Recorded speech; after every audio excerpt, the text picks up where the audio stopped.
I've been fighting for so long, I can no longer remember a time when I wasn't fighting. The year is 2092. This is our world. A world without white people, heterosexuals, gender binaries, or capitalists. Such scum have all been gotten rid of long ago. The world now belongs to those that fight for vindication and the coming of a new world order. I was among those who helped bring about the purge, believing in my youthful idealism that such would bring an end to oppression, hatred, bigotry, and violence, while ushering in a golden age of diversity, tolerance, understanding, harmony, freedom, peace, and love. I was wrong. The world, it seems, is worse now than it was before, though I dare not speak about it above a whisper. Our glorious empire envelops all corners of the globe, and now reaches out a tentative finger towards the heavens, ready to share our culture with whatever powers lie in wait for us there. We stand upon a Tower of Babel built along the river Styx, its bricks made of powdered bone ground beneath our heels, mortared together with endless blood, the walls of our great echo chamber shielding us from the wailing lamentations of countless souls who've perished in its gilded construction. It took a long time to get to this point, to rise and then to fall again. It took a long time, for they had all the guns, but we had our conviction. We had one thing also that they did not, a weapon far more potent than any assault rifle or atomic bomb. Victimhood. We'd taken the techniques of pacifists like Gandhi, Christ, and Buddha. We took them and weaponized them, turning them to our advantage, using them to great effect against those whom we called foe, wearing our hearts on our sleeves, and wearing on the hearts of our enemies like water upon a stone, all the while garnering sympathy and support from those yet undecided, our allies in this cause, whether voluntary or unwitting. We turned them, too, for as bad as we were, we made our adversaries appear worse, and they couldn't help but follow our lead.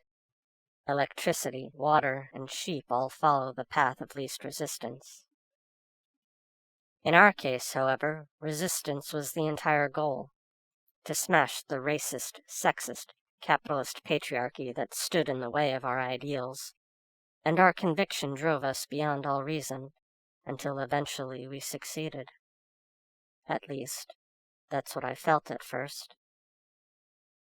No one's quite sure anymore how and when it all got started, or how it got so bad and went so wrong for us, for our side, and indeed the human race in its entirety. They tell us it was the new right who rose up in response to our progressivism, becoming more militant in its maneuverings, more radicalized in its hatred, more nationalized and isolated, more bigoted in its views, seeking ever to divide and conquer us as a united human family. And we, in turn, held together and fought back, and overcame them in the end, becoming monstrous in our own right, as surely we had to do. We fought the fascists by adopting their mantra of strength through unity. From an early age, we were taught the righteousness of our cause, that we were the good and they were the bad, that they started it and we ended it, and to the victor go the spoils. Our right as winners, as glorious conquerors, was the privilege of getting to write our own history, and theirs as well, for they were not around to contest our regaling, and we made sure to put down all competing narratives, branding them as the self-evident heresy that they were. But our greatest strength, our natural curiosity and sense of openness, comes with it a dark side, the kind that breeds such heresy and leads to independent thought, the kind that leads one to ask dangerous questions and, feeling unsatisfied by the answers, to stray from the group and wander outside the protections of sanctioned thought, of acceptable opinions. For me, it began when I started to wonder, if all that were true, if all we'd been told about our enemies was true, Could it not be said that we were merely responding to something else that came before, and so on down the line? What was lost in what we had displaced?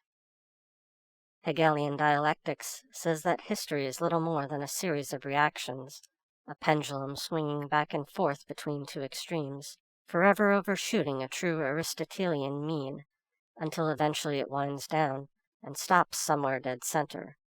True equality. You'd be lucky to find a copy of Aristotle these days, and we're fortunate to even have Foucault at the ready, let alone Hegel or Rousseau. Even our philosophical founders had to go in the end, because of course they were problematic and stood in the way of vindication.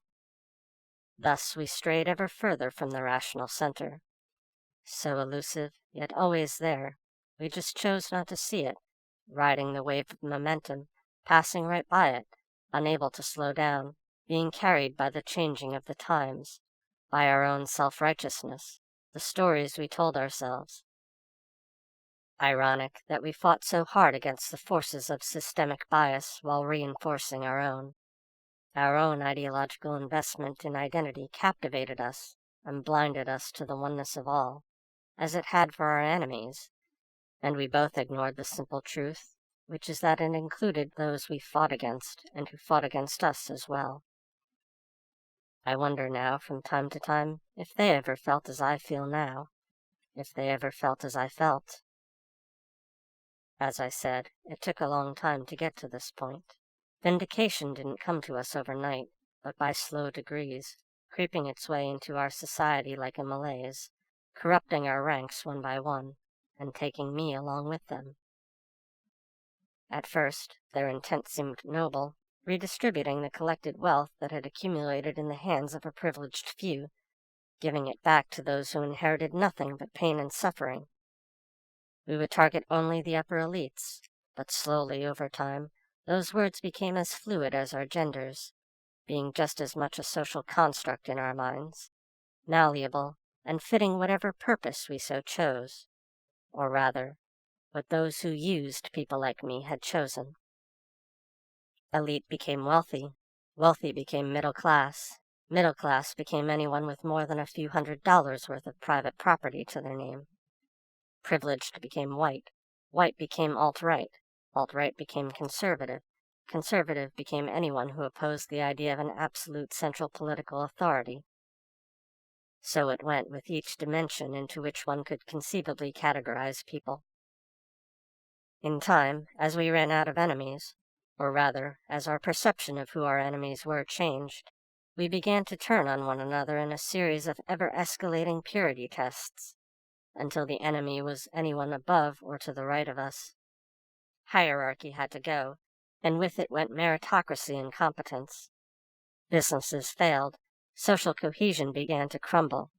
The family all but disappeared, leaving only a collective hive, a human family, with our queen matriarch ruling over us with an iron fist in what now seems like a state of irony. Chaos ensued, as virtue evaporated, and all the problems we once faced now began to compound on themselves in a downward spiral. Vindication was always close at hand to remind us why we fought. They taught us how to double down on our hatred, and we continued to blame the white, cis-male capitalist patriarchy for having so great a stranglehold on society that even now we were still feeling its effects, even after we'd won handily. We continued to blame them, and justified our use of force on the back of that blame until they were no more, and then we had no one left to blame. The job was done, we thought, time to finally rebuild, but to our surprise, or mine at least, rebuilding was harder than we'd imagined it would be. There were still obstacles and impediments in the way of our utopia, even after we'd won the culture wars. In our zeal, we had taken out many enemy sympathizers, converting those we could, and culling the rest. We were certain they'd all be taken care of, yet problems still remained, even after we won. Poverty continued to rise, business continued to decline, unemployment was worse than it had been during the Depression. Degrees became worthless as toilet paper. Infighting between us was rampant. Stress levels shot through the roof as many of us struggled to even afford food, and we couldn't rely on private charity, for so few of us had enough to take care of ourselves, let alone our neighbor. I remember reading that someone had calculated that the average IQ of the populace dropped by at least 2 standard deviations from when I first began my part in all this. Such literature has since been banned. We'd devolved into an idiocracy, soon to be mixed with Orwellian statism. I won't say how I came to learn of such things, but hopefully someone will know what I mean. Vindication had failed us, but I remained a true believer. Our revolution grew up to be a great and terrible dragon that breathed fire and cultural Marxism, one that would soon devour us all, and that was just the start of the problem. Recall how I said our hatred evolved? Well, we killed all the cisgendered people as well, culling them from the gene pool, just to be sure, and the men of all colors from those that remained, and many women as well. No toxic masculinity or internalized misogyny allowed. No handmaids or coons, no turncoats, turfs, or Uncle Toms and Aunt Jemimas. We would rout them all from their hiding places, leaving only a rainbow of multiracial, chimeric bisexuals and pansexuals doing all the breeding, at least among those who weren't sterile. We became quite hedonistic, constructing a dark playground, a new sexual revolution, with everyone else pretty much wanting to fuck each other to death, and I mean that literally in most cases. They fucked so much it became a rat utopia, and many died from sheer apathy and self-neglect, until we finally had to crack down and compel them to become useful members of society once again. They didn't like that one bit, and so we branded them as the new enemy of progress, overturning such hard-won social victories with our own hands. Supply and demand, the one immutable law of capitalism we couldn't quite purge, for after all, humans always need things. I doubt I have to tell you what followed then. Overpopulation seems like a romantic dream at this point, as we're now facing near extinction. Of course, in such times as this, with a world of moronic collectivists, half of whom can't breed, the other half who don't want to, and looking back, none of whom should have, but it's who we're left with. In such exigent times as this, it becomes all too easy for the powers that be to step in and offer a solution in the form of breeding centers controlled by them. Our vindication. Yes, that's right. We're now mostly grown in test tubes, bred for perfection, with all children belonging to the state, the begotten offspring of our queen matriarch, handcrafted with a strain of transhumanism that would make even Aldous Huxley gasp in petrified horror. Our technology has gotten a lot better since 1932, as has our imagination. I should think Huxley would have been venerated in our society, except that he had the misfortune of being born the wrong race, gender, and orientation. So, naturally, he had to go as well, his books being burned not for their heresy, but for the heretic who wrote them. Such distinctions became important in our deconstructionist society. As I said, in our brave new world, we are not so much born as we are bred into a world preconceived with a purpose, in stark contrast to the theory of tabula rasa put forward by our founders. Thanks to our technological achievements, no one had to suffer under the crushing weight of ableism or ageism, or culturally constructed notions of ideal beauty standards. It's at least fortunate we had robots at our beck and call for wet nurses and engineers, because we were otherwise utterly incapable of taking care of ourselves. I wasn't one of them, however. I wasn't genetically modified like some of the others. I'm wholly organic. Well, mostly organic, with only a few artificial parts to make me better at what I do. They made me better at what I did in the course of serving Vindication. At first, I went along with it, the perfect little drone, so obedient, so willing. I did all they asked without question in service of the state. But then, one day, as I was staring up at the night sky, a strange new thought occurred to me. Something I knew at the time to be heretical, but I couldn't shake it from my mind. We'd accomplished our goal. All the enemies of social justice had been put to rest or brought to heel. But things were getting worse. We'd even dispatched our enemies' allies, all the traitors, heathens, and infidels from our ranks, all those who were less than true believers, that were anything less than devout disciples in our church of social justice. But things continued to get worse. It occurred to me to ask a very simple question, a dangerous question that, throughout history, had led to more conflict and bloodshed and death and oppression than any other that a human being might think to conjure. A lone word, to wonder why. Such a simple concept, an innocent-sounding word, perfectly harmless, right? That one word was the root of all cognitive dissonance and the beginning of true wisdom, a word that every child knows instinctually to ask in the pursuit of knowledge, yet one that I'd forgotten a long, long time ago, somewhere in the course of my indoctrination on the path of vindication. Why was it getting worse? It haunted me for days and nights. I asked my friends and family, what few of them I had left in this world, where all children belonged to the state. Those who would listen dismissed it, dismissed my concerns, invalidating my feelings and my lived experiences. I felt as though they were trying to gaslight me, if I hadn't already gone crazy. It vexed me that I couldn't tell which was the case, and my programming suggested it was I who was in the wrong. But still, I couldn't ignore what I felt and what I perceived, for that would be crazy too. Either way, it only made me more concerned. Why? Why did they dismiss my questions? Was it something wrong with me, or was it something wrong with them? If I was wrong, then why? If they were wrong, then... No, I must not think such things, I told myself. But why? Why must I not think such things? Did we not live in the perfect social justice utopia I dreamed about, in which we all could speak our minds without fear of being offended or of offending anyone else? Where we respected one another, trusted and believed one another with perfect love and perfect tolerance without judgment? And yet, deep down, a sickening feeling began to well up inside me, that to speak such thoughts aloud would indeed offend someone and cause them pain. Why? The word had begun to infect me like a plague now. I couldn't stop questioning everything. I lay awake at night thinking about it, just thinking in general, thinking about everything all at the same time, and how it was sickening, maddening, to be having such thoughts about how the world around me was so dark and disturbing and malevolent. It's like I want to close the lid back on the box, but it keeps swinging open.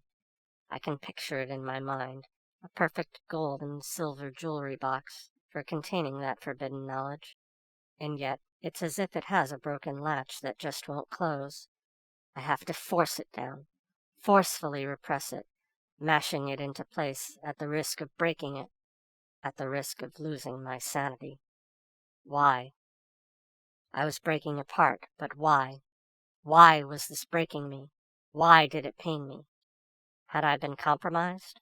Was I possessed? Could I be redeemed of my sinful nature?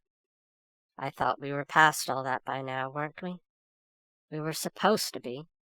That's what I'd been told, what I'd been led to believe, what I'd been taught all these years, what I'd chosen to believe, what I'd fought for, bled for, caused others to fight and bleed and die for. I just had to be wrong, because I couldn't bear the alternative, that I, and everyone who yet lived, was a horrible monster, unworthy of life and peace and happiness.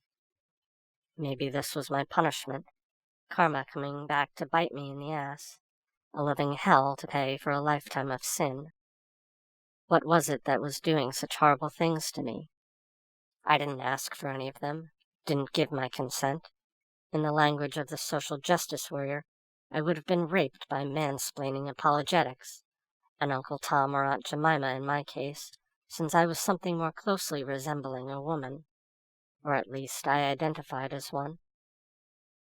I didn't know who or what I was anymore. It was as if I was reliving all those moments of identity crisis I'd experienced when I was a teenager, trying to discover myself, trying to figure out who and what I wanted to be. Why? Suddenly, a creeping doubt began to crystallize and take form inside my head. What if we were wrong about everything? A notion too frightening to imagine. What if we'd been wrong in our purity tests, in our tactics, in our techniques, in our values, in our virtues, in our vices, in our trust of the state and the promise of vindication? What if we were wrong in our way of thinking, in our ideology, in who our most hated enemies were? What if we were wrong about the whole goddamn thing? And then another strange set of fears began to fill the void left by the former, filling the cracks in my heart and mind, threatening to explode out and render them asunder. What if the other side was right? About something, about anything, maybe even about everything. Why not? We'd been told that nothing is true, and everything is permitted. There is no right or wrong, only difference of opinion and perception based on lived experiences. So how could there be sides or divisions or enemies, or heresy or right-think and wrong-think, if all cultures, all identities, all perspectives were valid under our postmodern critical theory? The what-ifs slowly morphed into what-thens. If I were wrong, what then? If I were to accept this, what then? If I continued down this path, then would I become one of them? Then I would become the enemy, to be guilty of wrong-think, tracked and hunted by the thought police, needing to be isolated, contained, or even called. What then? Should I turn myself in? Should I seek help? Should I run? Would they track me down or take me away and put me in some sort of dark hole forever? I didn't feel like I'd done anything wrong. I couldn't help having these thoughts. And were I put on trial, I'd certainly feel as though I were living in the burning times, being falsely accused of being a witch by a pitchfork-wielding mob seduced by mass hysteria. Should I fight? Fight what? Fight back? Against my own kind? Against my own side? My own family? Unthinkable. And yet, in the moment, I was clearly thinking it, which meant it wasn't unthinkable. Just that perhaps certain parties didn't want me to think it, I think. Who were they? Who would want me to think or not think a certain way? Who would want to use me and take control of my body, mind, and soul, to make me a tool for their nefarious agenda, to plant such seeds of doubt in my subconscious and cause me to question? What devil would do that? But what benevolence would disallow it? What good and honest soul would prevent me from having these thoughts? Was it my enemy, or the enemy of my enemy? Suddenly, I no longer knew what that was, for I no longer knew who I was. What was a friend or an ally anymore? Did I even really have any of those, or was everything just an elaborate farce designed to placate and control me, to keep me in line, and not cause too much trouble, to give me a sense of comfort? I couldn't have imagined myself being the friend of someone who thought this was an acceptable way to be, and so why should they be any different? Why would they want to continue to be my friends? But now I can no longer imagine it otherwise. And if I could turn, could they? Was that a good thing even, or was it very, very bad? I felt like a leper, a social outcast in my own skin, afflicted with an incurable and highly contagious disease called anti-social justice, otherwise known as heresy. I had strayed from the path and was in danger of falling into the abyss. I didn't know which direction I was headed in. Maybe since we'd strayed so far to begin with, this was in fact a course correction back towards something resembling sanity. Or maybe we were already the center of the universe, and I was drifting further and further into some cold oblivion, devoid of all warmth and light, outside the reach of vindication. At this rate my dark thoughts would metastasize, the questions spread, and infect others with a weakened immune system like myself. I could feel the power of these thoughts churning inside me, how they would destroy the very fabric of our society, and it'd be all my fault. But with things so bad as they are, could they possibly get any worse? It was hard to imagine, and the notion kept me up many a long night, with me alone, in self-isolation with my thoughts, because of course I couldn't risk anyone else figuring me out. And this self-imposed exile and self-censorship only made it that much worse. Why? The alternative was surely death eventually, or at least imprisonment and re-education. If they could do this to me, were they really my friends, though? Was that the sort of thing a friend would do for another friend? It's for my own good, right? Just putting me out of my misery. But I want to live. I want to live and be free. That was the entire point of all of this, is that everyone would get to live and be alive and be happy and free in the end. To live in a world without fear. But I now find myself incredibly fearful and oppressed by the very people, things, and ideas that promise to serve as my liberation. A new idea emerged. If they're not my friends, then they're clearly my enemies, in which case I should definitely fight them at every turn. With words, and more than words if it came to it, right? But words first, and then we'd see afterwards what happened after words. Fight the power. But we were the power. We had become the power. Who was it that said, in the course of fighting monsters, beware that you don't become one yourself? We had become the very thing we were fighting against, and I had somehow eaten from the tree of that forbidden knowledge, to be privy to the curse of self-consciousness, and possessing an awareness of good and evil. Cultural Marxist that I was, I'd gotten used to it, to being a victim with an external locus of control. I needed something to fight. I needed something to hate, as everyone does. Something to smash and tear down and berate, as all people do, for the forces of chaos and order live within each and every one of us. Darkness and light side by side. We'd fallen horribly out of balance, and I could feel the hands of the universe tugging at my arm, reminding me of their laws, the sacred fragility of humanity, like a clear and crystal vase that we had so callously managed to smash in our negligence and our zeal. I wondered if perhaps there were any like me, any other heretical freethinkers who'd slipped through the cracks, any we'd missed that still lived beneath some distant rock unturned, just outside the reach of Vindication. Before, I would have sought them out in continuation of my mission, to destroy them with the sacred flame of purifying purpose. But now I seek them out for a different reason. I need allies if I'm going to switch sides. I need others who think as I do, who feel as I do, and even those who are willing to take up arms against this new oppressor. There is nothing left for me here, that much I know, but the rest remains to be seen. My life, my identity, are all once again in question, my security in flux. I didn't find satisfaction in the path I once tread, in the life I left behind, in the ways of me from yesteryear. But where could I go? What refuge had I left?